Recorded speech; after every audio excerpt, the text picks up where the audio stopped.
अब सवाल ये कि आखिरकार बदमाशों में इतनी हिम्मत आई कहां से, कैसे कई बार शिकायत के बावजूद हत्या को अंजाम दिया गया। ऐसे कई सवाल हैं जो योगेश पाल की सुरक्षा को लेकर खड़े हो रहे हैं। वहीं पुलिस के शक की सुइयां यूपी के बाहुबली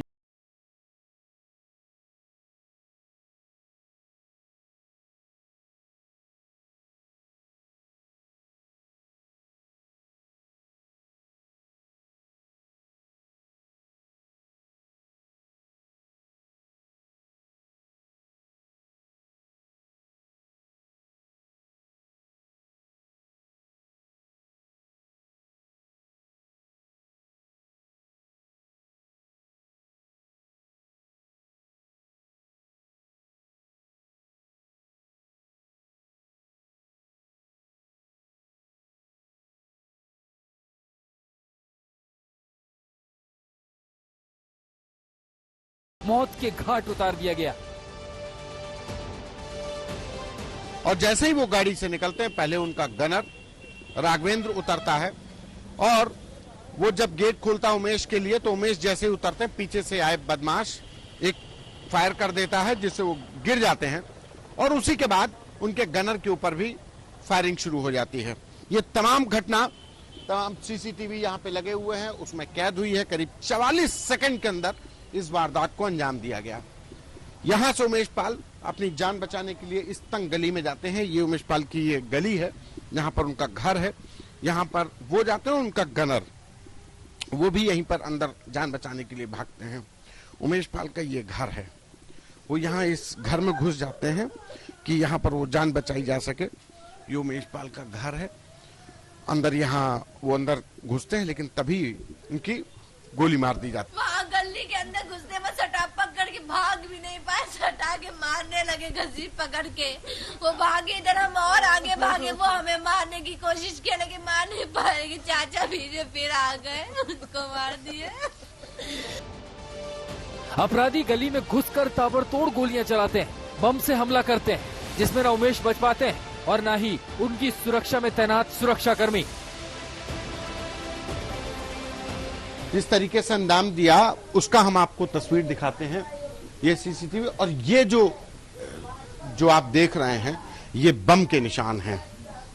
ये बम मारा गया इस दीवार के ऊपर, उस गनर के ऊपर जो उमेश पाल की रक्षा में था। जब उमेश पाल वहां गली की शुरुआत में उतरते हैं तो उमेश पाल को गोली मारने के बाद उनके गनर को गोली मार दी जाती है। वो जब गनर यहाँ भागता है तो उसको निशाना बनाते हुए ये बम मार दिया जाता है। वहाँ बम पटका गया था तो वहाँ सिपाही गिर गया था। गिर गया। उसके एक हाथ बतावत नहीं, अब हम देखा नहीं बेटा, हम लोग हमारा दिमाग काम नहीं। तो ये सिपाही यहाँ पे गिर गया था। सिर्फ 44 सेकंड में पूरी वारदात को अंजाम दे दिया जाता है। उमेश पर करीब 14 राउंड फायरिंग होती है, वही गाड़ी को गोलियों से छलनी कर दिया जाता है। अपनी इसी गाड़ी से, क्रेटा गाड़ी से वो अपने घर के सामने रुके थे।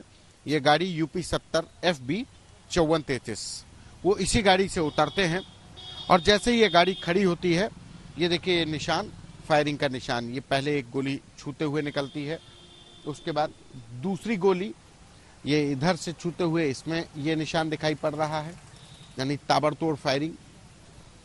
तीसरी अगर हम ये कहा जाए कि फायरिंग के निशान है, ये छूते हुए जो गोली निकली है, ये उनके निशान है। ये गोली जो आर पार हुई है, यानी कार के अंदर घुसी है, जिसको पुलिस ने मार्क भी किया H2 यानी होल 2, यानी इससे पहले होल 1 करके भी एक निशान है। ये पहला ये गेट के ऊपर निशान है। उसके बाद ये जो शीशा तोड़ा गया, ये भी फायरिंग से बताया गया कि जब बदमाशों ने ताबड़तोड़ फायरिंग की और जिस गनर की मौत हुई है वो इसी गाड़ी के अंदर ही बैठा रहा, उन लोगों ने फायरिंग करके उसको मौत के घाट उतार दिया। जो दूसरी गोली, एक और निशान, ये निशान है जिसको कि पुलिस ने H1 यानी होल 1 के नाम से मार्क किया हुआ है। ये दूसरा निशान, ये गोली अंदर जाते हुए, यानी कि जब ये गाड़ी से उमेश पाल उतरे और उतरते ही बदमाशों ने ताबड़तोड़ फायरिंग शुरू कर दी। दोनों साइड की ये शीशे फायरिंग में ही टूटे हुए। परिवार के सामने ही उमेश को मौत के घाट उतार दिया जाता है। एक माँ है, एक पत्नी है, छोटे बच्चे हैं, हर किसी का रो रो कर बुरा हाल है। भैया हमको न्याय दिलवा दीजिए, हमारे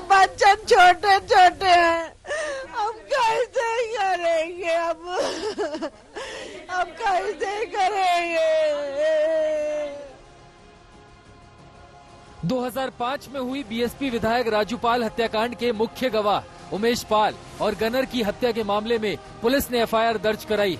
उमेश पाल की पत्नी जया पाल ने अतीक अहमद के साथ ही अतीक के भाई, पत्नी शाहिस्ता परवीन, अतीक अहमद के 2 बेटों और अन्य के खिलाफ मुकदमा दर्ज कराया है। प्रयागराज पुलिस ने अतीक अहमद के दोनों बेटों के साथ करीब 14 संदिग्धों को हिरासत में लिया है, जिनसे लगातार पूछताछ की जा रही है। पुलिस ने अतीक की पत्नी शाहिस्ता से पूछताछ की है। उमेश पाल के कोर्ट से लेकर उसके घर तक के पूरे रास्ते के सीसीटीवी फुटेज को खंगाला जा रहा है। अतीक के 2 नाबालिग बेटों और उसके दोस्त की कॉल डिटेल भी निकलवाई गई। सीसीटीवी फुटेज और स्थानीय बदमाशों को उनकी फोटो दिखाकर पहचान कराने की कोशिश की जा रही है। जिस तरीके से इस खौफनाक वारदात को अंजाम दिया गया, उसके बाद से प्रयागराज पुलिस की व्यवस्था पर सवाल खड़े हो गए हैं और प्रयागराज की सड़कों पर बेखौफ घूम रहे बदमाशों के हौसले बुलंद हैं। लिहाजा प्रयागराज पुलिस खुद इस पूरे मामले में कहा जाए कि करीब 8 से 9 टीमें लगा दी गई हैं। प्रयागराज के साथ साथ कौशाम्बी और प्रतापगढ़ में भी दबिश की जा रही है। करीब दर्जन भर संदिग्ध बदमाश उनकी हिरासत में हैं, सीसीटीवी खंगाले जा रहे हैं। लेकिन अगर सबूतों की बात करें, सुराग की बात करें अपराधियों के बारे में, तो अभी फिलहाल प्रयागराज पुलिस के हाथ खाली हैं। माफिया अतीक अहमद और उनके भाई अशरफ भले ही जेल में हो, मगर शहर में उनके गुर्गे हमेशा सक्रिय रहते हैं। यही कारण था कि उमेश को खुद के साथ अनहोनी की आशंका थी। उमेश सुलेम सराय में रहते थे, जिसके चलते उनके मकान और आसपास 20 हाईटेक कैमरे लगवाए गए थे। वहीं कई बार जान के खतरे की शिकायत भी की गई थी, लेकिन उनकी मौत कहीं न कहीं सिस्टम की नाकामी पर सवाल खड़े कर रही है। महज 44 सेकंड के अंदर राजूपाल हत्याकांड के मुख्य गवाह उमेश पाल की गोली और बम मारकर हत्या कर दी गई। इस मामले में सियासत भी तेज हो गई है। मुख्यमंत्री योगी आदित्यनाथ ने सीधे से ऐलान किया है कि इस घटना को अंजाम देने वाले माफियाओं को मिट्टी में मिला दिया जाएगा। वहीं दूसरी तरफ प्रयागराज पुलिस ने इस मामले में 10 टीमें गठित कर बदमाशों की धरपकड़ के लिए पूरी कोशिश कर रही है। न सिर्फ प्रयागराज बल्कि कौशाम्बी और प्रतापगढ़ में भी पुलिस की दबिश जारी है। बहरहाल प्रयागराज पुलिस ने भी दावा किया है कि इस मामले में उसके हाथ कुछ सबूत लगे हैं, जिनके आधार पर जल्द शूटरों की गिरफ्तारी होगी और इस हत्याकांड से पर्दा उठेगा। प्रयागराज से पंकज श्रीवास्तव, आनंद राज के साथ संतोष कुमार, आज तक।